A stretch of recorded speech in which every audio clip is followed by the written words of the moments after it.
Hi guys! So nagbabalik na naman na inyong vlogger's friend Kit Rowley, and for today's video, dito tayo sa Costco. Mag-grocery tayo dito kasi may ibang gustong makita yung loob ng Costco. So ayan, halika, sama kayo sa amin. Ayan yung price ng mga gamot.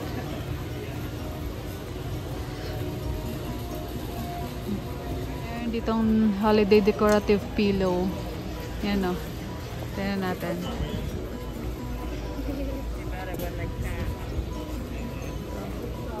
Tsaka yan. Kunin daw ni ate to. $10. Kuha kami netong popcorn. Kaya pa expiration neto.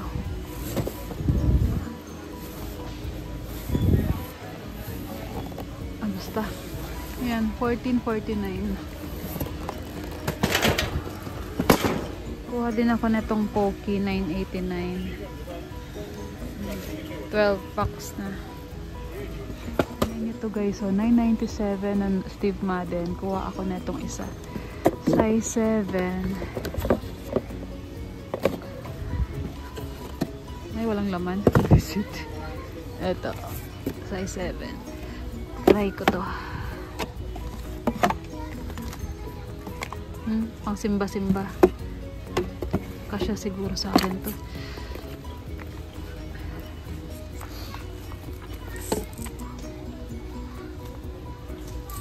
Nagre-request si ate itong pajama set. Ito naman kasi meron na siya neto. So sige ito. 14-16 ka ba? I think so. Sige. Okay. Tapos meron dito oh. Ba't hindi na lang ito? Pang girl.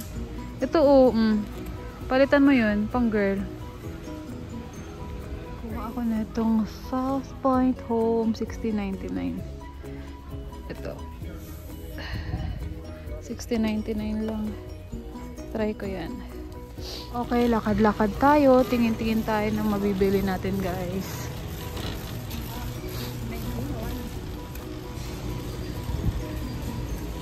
Bananas, 3 pounds, $1.49. Kuha ako ng banana.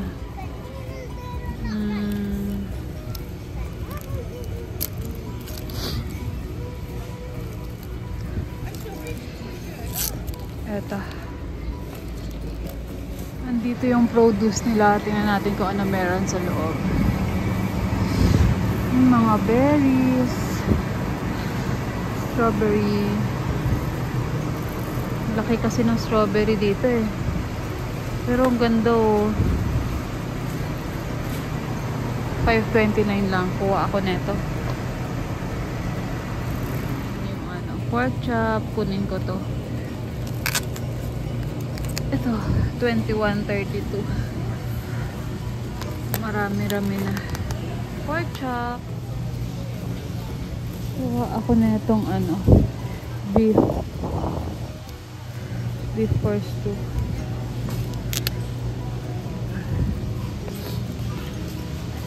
Ito ba yun? $31.24. Yung shrimp, $21.99. Kuha tayo na ito.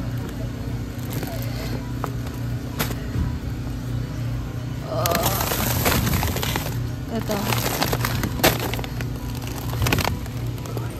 $21.99 shrimp. Chicken breast, $3.29 per pound. Kuha tayo na ito. $25.50. Ang dami ng balot, guys. Oh, yan na yung mga meats namin so far.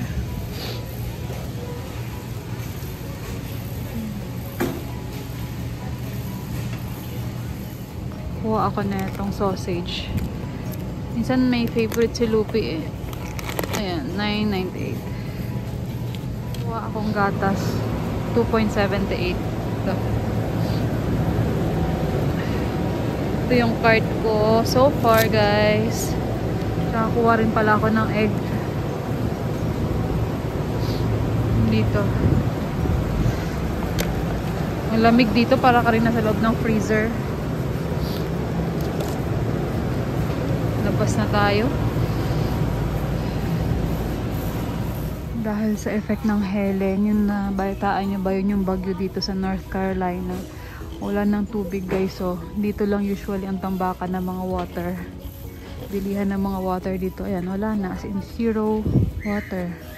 Parang masarap to. Pink drink. Try ko nga. $18.99.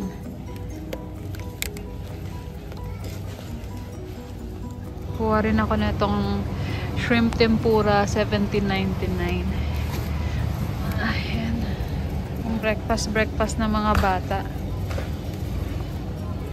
Kuha rin kami na itong crispy wings. $15.99. Ito. Nakatago. Tama ba? Oh, Tyson. Ako na itong ham, $12.89. Ito, malaki naman na siya. Para sa breakfast.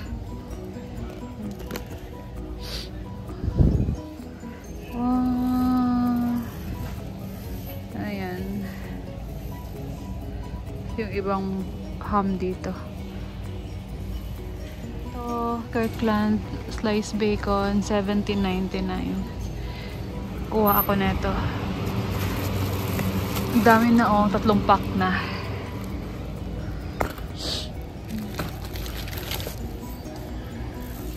Oh, pushing the cart while reading or reading while pushing the cart. Good luck. Try ko tong supreme rice kasi nagkakaubusan ng stock ngayon. Kahit hindi ko alam. Hello, si Ate Baling. $11.79. Kasi ayaw namin yung basmati rice. So, tingnan namin kung okay din yung long grain. Medyo nagkakaubusan na ng stock ngayon dahil sa mga bali-balita, guys. Favorite ng mga bata, Nutella and Go. $14.99. Kuha tayo.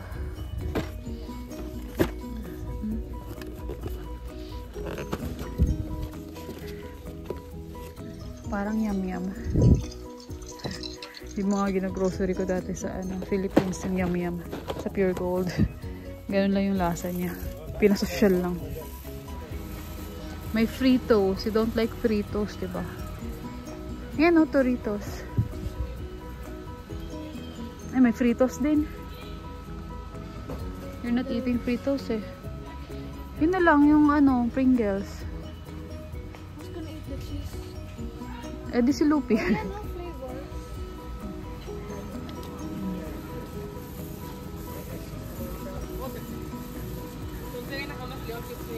Like it better? That one? You go. Go. 5 lang yung Fritos niya. Pero chili cheese yung Fritos. Okay lang ba sa'yo yan? Yeah. Okay, 54 pieces. Magkano ba yan? Ayan. $14.99. Go, get one. This is nice for $14.99. Mga chips nila para sa baon-baon.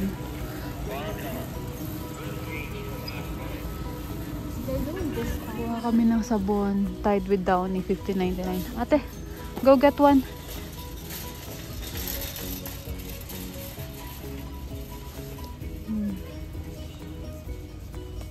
Wag sa food. Dito sa ilalim. Kunin ako na ito. Mas gusto ko to. $7.99. Ito. Kuha ako ng shampoo. Ito. Shampoo, $12.99. Pantene. So, ayan guys. Yung mga pinamili namin. Saka yan pa. Ano na kasi, mga 6 PM na siguro to. Anong oras na ba? 6 na ba? So, ayan. Ayun nga, regarding sa nagkakaubusan, dahil diba sa Asheville, tsaka sa Boone, yung mga severely affected talaga ng Typhoon Helen. Helen? Basta diba? Kasi siguro nagkakaubusan dito ng stocks na rin kasi yung mga nag-donate siguro dun sa nabagyuhan dun sa western part ng North Carolina. Kasi may napanood din akong TikTok ba yun or what? Kasi talagang walang laman yung Walmart nila, ganyan, kawawa naman. So ayun guys, ayun lang. Thank you for watching this vlog. Bye! Susunod ulit. So yun lang yung laman ng Costco namin dito. Ngayon, Sana magbalik na sa normal. Usually madaming laman yun eh. Ngayon ko lang nakita na parang gano'n na medyo kumunti talaga yung laman kasi siguro nagpanic buying na yung iba. So ayun lang. Pauwi na kami. Thank you for watching. Ito pa yung araw na galing kami sa Phillips Farm. So ayun lang, bye-bye.